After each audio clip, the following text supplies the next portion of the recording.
7 Sport presents the Bullets at home to the Illawarra Hawks. Bring it back, Bullets! We're gonna shoot you down.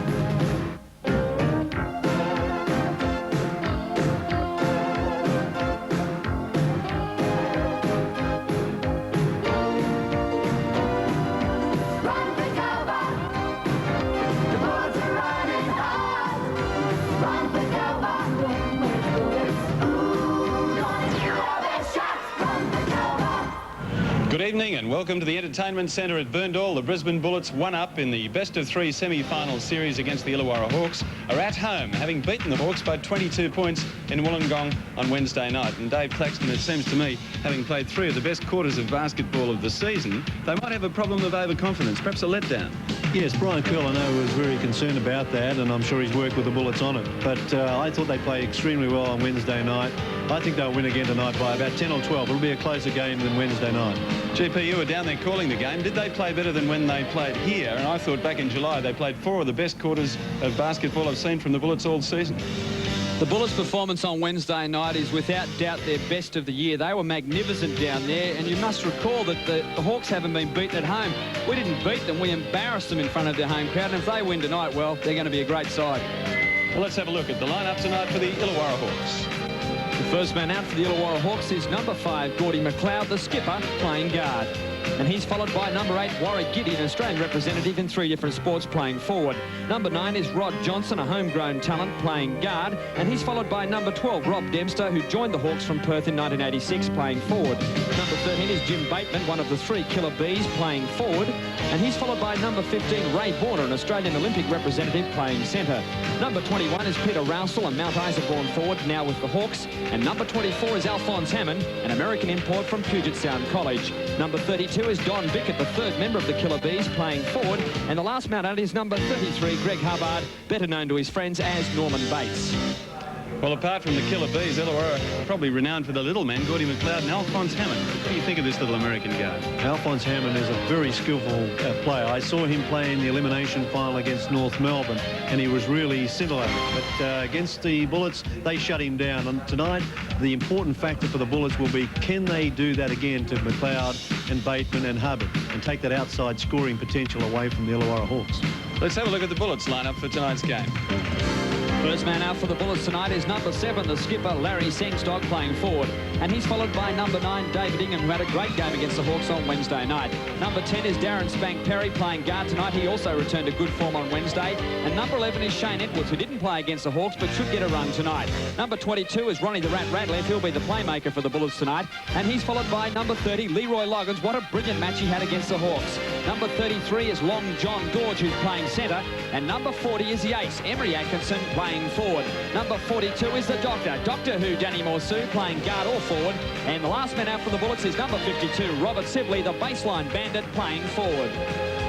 Of course, the Brisbane Bullets are unbeaten at home this season. I thought their last performance against the West Stars was brilliant. Apparently, they were even better Wednesday night. Their shooting percentage has just got better and better and better. Yes, and that's been great for the Brisbane Bullets in this coming into the finals. But the important thing for the Bullets is they've got depth, and that's what they have got over Illawarra Hawks, who can only go down to about 6 players. And when you've got Emery Atkinson coming off the bench, you know, for the Brisbane Bullets, that's depth. Well, GP, I think Leroy Loggins shot something like about 65 to 70% last time we saw him here at Boondall. How did he go on Wednesday night? Leroy Loggins on Wednesday night played 3 quarters of the best basketball I've ever seen. He was absolutely magnificent. He went through a period where he hit 19 points in that 3rd quarter. That tore the heart out of the Hawks. And if Leroy can produce that sort of form, there's no team in Australia who are even going to go close to the Bullets. Well, if the Bullets win tonight, they're through to the final, perhaps against the Adelaide 36ers, who are 1 up against the Perth Wildcats. We'll find out later, but there's one thing for sure. There'll be some fireworks tonight. Back in a moment. The Bullets by 7. This is the best lead they've had in the whole match, and they haven't led that much. 13 seconds to go before 3-quarter time. The Bullets are going to try everything to hold out the shot. They've fumbled it, and guess who it was? Ray Warner. One more shot required from the Bullets. 3 seconds left. It goes to Ingham. He goes for the 3-pointer. It's good. What a great shot from Ingham. 66-56 at 3-quarter time. And the Bullets have had a 15-point turnaround from half-time. They lead by 10 points. And looking at the percentages, the Bullets have gone from the low 30s at quarter-time in shooting percentage to 52% now. And they're still continuing in that hot form. And the difference between the teams at the moment is that the Bullets have made their outside shots, and the Illawarra Hawks just can't buy a basket out there. Jim Bateman. Until Jim Bateman's turnaround jumper makes it. It's only 2 points in it, though. The Bullets 68-66 to the Hawks. There's Ray Borner turning it over again, but we do it the same. Up the other end, Ray Borner can't possibly miss this layup. Ties it up. Let's have a timeout. So 68 points apiece, and a bit of a congratulation for Ray Borner, because at last he scored. Let's take a break with it all tied up and 5 and a bit minutes to go. And it's a one-on-one situation because the Brisbane Bullets are in team foul, so with 36 seconds to go on the clock, you'll see Gordy McLeod, and he's the leading foul shooter in the league this year, sitting over 90%. He rarely misses. Oh, but he has. That's the first time he's missed in years. The crowd goes berserk.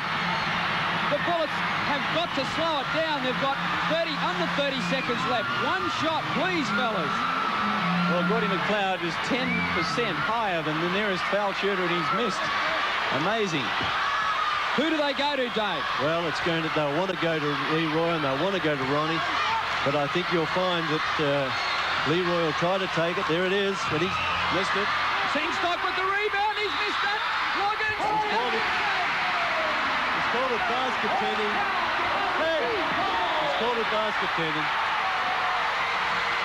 Fans have gone berserk, but it's timeout being called. And Larry's basket counts. I said the Bullets by 2. You're going to be right. Well, we've got 4.8 seconds left on the clock. Still time, conceivably, for the Hawks to hit a three-pointer. Clear ball. The Bullets knocked it out. Clear ball. All right, let's collapse back to the halfway now. No foul. Don't even go for the shooter. Let them have the shot. Don't go for the shot, the shooter. Stay low, stay low. All right, get down. All right, hey, get that rebound, all right? No foul. Can't afford a foul. Get off them, let them drive on you. We pick up the charge, all right? But don't go for the shooter, all right? Don't go for the shooter. Down there. So you heard what Coach Curl has said. Just give them the shot. Dave, they've got plenty of time to make the shot too. 4.8 seconds. It depends. The Bullets will put some pressure down the floor a bit, probably, just to, although they're in team foul, so they can't afford too much pressure down the floor, but they'll try and make it as tough, just to even they can knock 1 or 2 seconds off that ball coming down. And here they are now, getting out and pressing. You'll find that the Illawarra will probably try and if they can only get it to the perimeter, shoot it, but certainly they'd like to try and go inside. Jim Bateman, he can hit a three-pointer. Gordy McLeod, they've got a few players there who could win the game straight for them. Don't go for the ball. Force the game into overtime if they can hit a two-pointer. We're into Ulster time now. Well, You're not wrong. I think the Illawarra have now got their big man in. Borner not even going to be in the play, which I find amazing. McLeod, the three-pointer. McLeod has done it. Gordy McLeod has won the game single-handed. He's the man that Brian Curl said he'd love to have in the Bullets team, and he's just gone straight down the floor and hit it from way outside the three-point line. If ever there was an inspiring piece of captaincy, that was it. Let's see it again. Well, this is what he did just before halftime in the game against North Melbourne. He's made that three-pointer. It's in his range, but the Bullets were just standing off just too much, and he's made up for that missed foul shot. So the Brisbane Bullets' unbeaten record comes to an end at Boondall after 14 wins. They've been beaten at last by 1 point by the Illawarra Hawks, and so we go into the third semi-final, the deciding game on Sunday night. We'll come back in